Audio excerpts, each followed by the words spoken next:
What is awakening? To me, it's like rebooting your whole system. It's like opening up from the confined mind to see what the infinite is.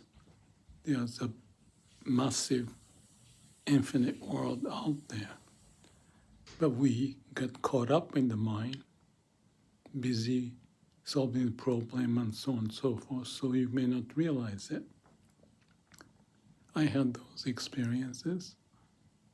And Daisetsu mentioned Satori or awakening. What is it? And he answered, if you haven't eaten the chocolate, how can you describe the taste of chocolate? It's an unfair answer, but that's very true. That's unexpected.